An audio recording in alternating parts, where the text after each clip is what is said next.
Welcome back to the farm and the start of another week.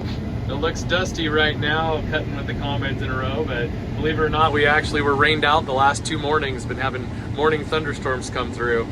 But since we had some lightning with them, we were okay with a little bit of rain. We heard there's some fires that have started on the mountain behind us and some other crop ground where they didn't get the rain. But anyway, we're going again this evening anyway and getting the week rolling, week number 5.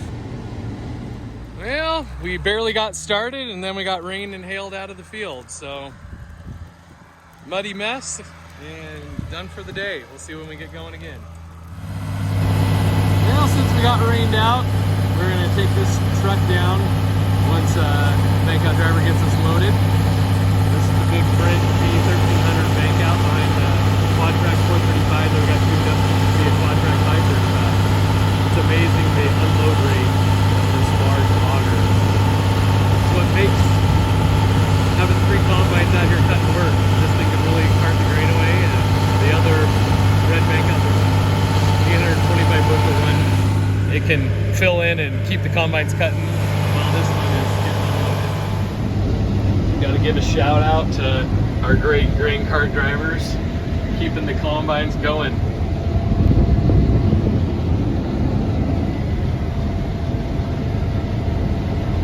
The trucks are keeping busy today. We don't have any in the field right now, so sometimes they have to wait by the road full and wait for a truck to pull in.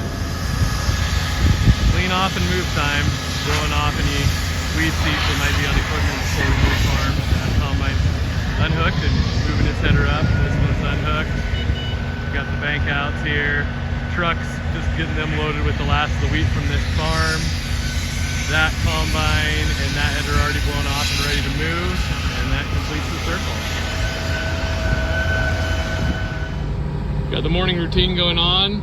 That air compressor just got wrapped up after our bank out driver got done blowing out everything on the quad tracks and bank outs. I'm just fueling up the combines. My brother just got done blowing off that combine. He's heading to the next, and my son's been blowing out air filters. So it takes a little bit to get her all done. Good morning.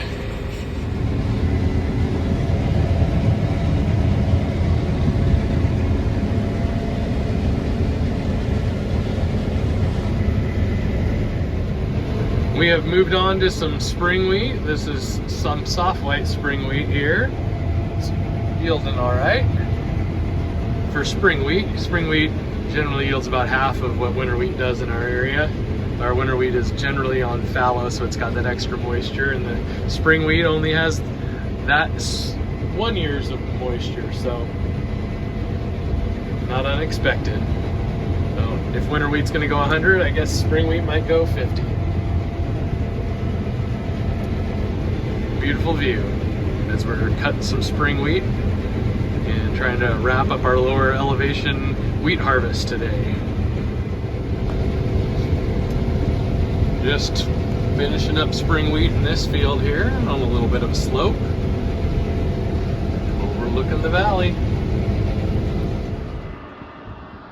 Working on the grain leg, long way up. So not necessarily the most fun place to be.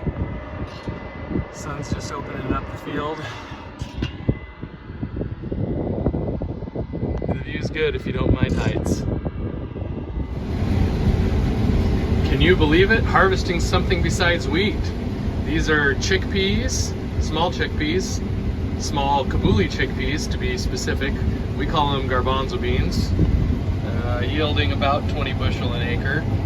Depends on where you are in the field. They're okay. Nothing super great. These ones are clean at least, but they got planted on a little bit on the late side. This is the last field we planted kind of as a afterthought, some ground we picked up and had a little more time at the end of spring planting. So they were still pretty green when it turned 100, 110 degrees. So they got a little bit fried. So I'm just gonna be happy getting 20 bushel and going from there. Just cutting garbanzo beans along the edge of this draw here. They're running quite a bit better here, a little more moisture. 30-ish bushel. That would be, I think, 1,800 pounds. So we'd like that per acre. Here comes my next truck up the road. Haul them away.